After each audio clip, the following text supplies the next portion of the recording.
नमस्कार साथियों। पूर्व प्रधानमंत्री डॉक्टर मनमोहन सिंह हमारे बीच नहीं रहे। मैंने उन्हें श्रद्धांजलि देता हूँ। साथियों, भारत एक लोकतांत्रिक देश है और यहाँ भारतीय संविधान के अनुसार हर व्यक्ति को बराबर का हक है। आज बीजेपी सरकार ने वो किया है जो एक सरकार नहीं कर सकती। अपने स्तर से गिर के कार्य किया है। डॉक्टर मनमोहन सिंह को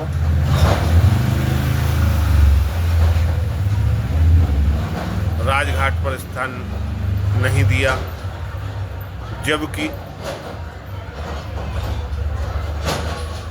कांग्रेस के लोगों ने राजघाट पर उनको 2 गज जमीन देने के लिए सरकार से आग्रह भी किया था, लेकिन नहीं। उन्होंने पहले तो 2 दिन अपनी ज़बान ही नहीं खोली और जब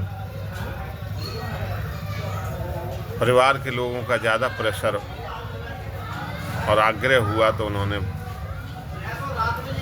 निगम बोर्ड पर उन्होंने जगह देने का निर्णय लिया।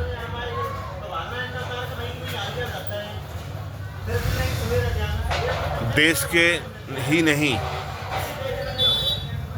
ऑल वर्ल्ड के इतना पढ़ा लिखा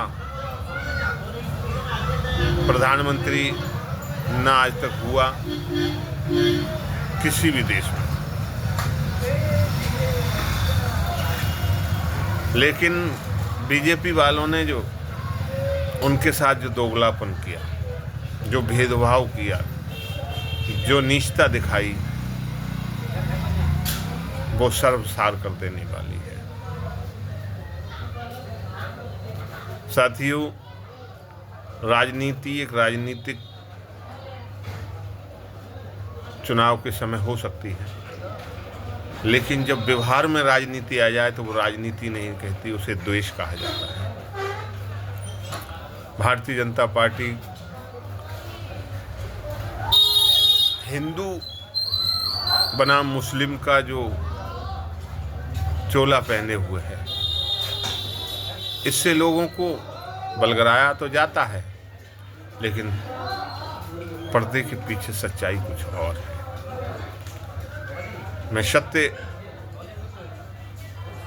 बयां कर रहा हूं कि हिंदुत्व का मैं भी समर्थक हूं, क्योंकि जिस परिवेश में मेरा पालन पोषण हुआ है, वहाँ मुस्लिम धर्म कोसों तक नहीं था। जब हम शहर में आए, लोगों के बीच में रहे, राजनीति में हमने जब दिलचस्पी लेना शुरू की, तो हमने देखा कि हिंदू मुस्लिम हिंदुस्तान का एक बहुत बड़ा मसला है और इस मसले पर विचार किया जाए तो गहनता से जब विचार किया गया तो मैंने देखा कि अपनी संस्कृति, अपना देश और अपना धर्म ही श्रेष्ठ है। लेकिन हमारी लोकतांत्रिक व्यवस्था ये है कि हमारा संविधान सर्वधर्म को मानने वाला संविधान है और यहाँ पर जाति और धर्म मूल विशेष को महत्व देना एक संकीर्ण मानसिकता है। लेकिन बीजेपी की जो व्यवस्था है, उससे जो भावनात्मक लोगों के बीच में जगह बनाने की इन्होंने जिस तरीके की धर्म की एक आड़ ले रखी है, एक पर धर्म को आड़े लिया है कि धर्म की आड़ में ये जो लोग हैं, इनकी नियति साफ नहीं है। इनके विचार साफ नहीं। अरे देश का प्रधानमंत्री, वो भी एक बार नहीं 2 बार का प्रधानमंत्री, उसका जाना देश के लिए बड़ी क्षति थी। और ऐसी स्थिति में इनको बड़ा दिल दिखाना था, लेकिन ऐसा नहीं हुआ। बड़ी संकीर्ण मानसिकता के तहत इन्होंने डॉक्टर मनमोहन सिंह का जगह जगह अपमान किया।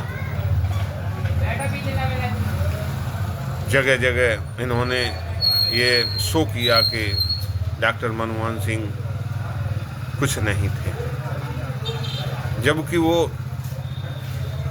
वर्ल्ड के अर्थशास्त्री थे। उनको भारतीय जनता पार्टी के लोगों ने मतलब